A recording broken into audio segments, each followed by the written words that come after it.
बिस्मिल्लाहिर्रहमानिर्रहीम। आज हम एक ऐसी हकीकत सुनने जा रहे हैं जो दिल को रोशन कर देती है और सोच को बदल कर रख देती है। इसलिए वीडियो को लाइक करना, शेयर करना और चैनल को सब्सक्राइब करना मत भूलिए। चलिए वीडियो शुरू करते हैं। सूरह अल-हुम्ज़ा, दिल को जलाने वाली आग। यह कोई साधारण कहानी नहीं है, बल्कि उस किताब का हिस्सा है जिसने सदियों से भटकती हुई इंसानियत को रास्ता दिखाया है, पाक कुरान। पुराने वक्तों में मक्का की गलियों में एक अजीब सा मंजर था। एक तरफ वो लोग थे जिनके पास बेशुमार दौलत थी, ऊंचे महल थे और समाज में रुतबा था। वे अहंकार के नशे में इतने चूर थे कि खुद को खुदा के बराबर समझने लगे थे। और दूसरी तरफ थे नबी करीम हजरत मोहम्मद सल्लल्लाहु अलैहि वसल्लम।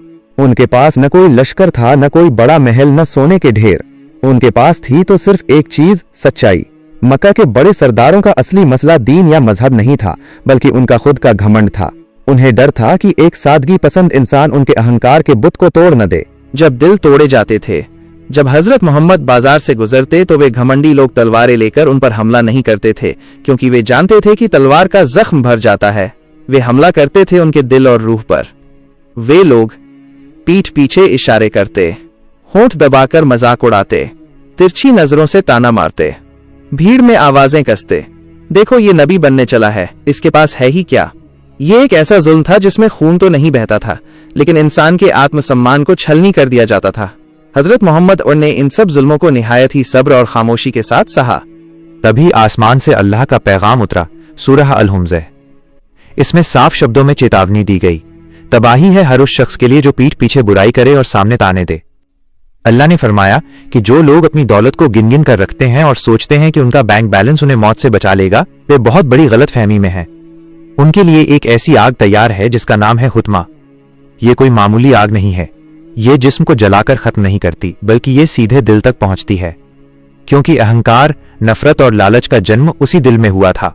उस आग के दरवाजे उन पर बंद कर दिए जाएंगे और ऊंचे ऊंचे खंभों में उन्हें जकड़ दिया जाएगा, जहां उनका न रुतबा काम आएगा, न ही उनका सोना। आज मक्का के वो घमंडी लोग तो मिट्टी हो गए, लेकिन उनका वो अंदाज आज भी जिंदा है। आज भी जब हम किसी गरीब की फटी हुई कमीज पर हंसते हैं, किसी की कमजोर अंग्रेजी का मजाक उड़ाते हैं, किसी को उसकी हैसियत की वजह से नीचा दिखाते हैं, तो समझ लीजिए कि हम भी उसी रास्ते पर चल रहे हैं जिसकी तबाही का जिक्र इस सूरह में है। ये सूरह सिर्फ डराने के लिए नहीं, बल्कि हमें जगाने के लिए आई है।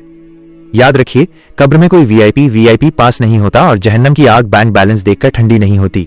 वहां सिर्फ हमारा किरदार और हमारा दिल देखा जाएगा। इससे पहले कि तौबा के दरवाजे बंद हो जाएं, अपनी जुबान को काबू में कर लें, अपने अहंकार को त्याग दें और उन तमाम लोगों से माफी मांग लें जिनका दिल हमने अपने घमंड से दुखाया है।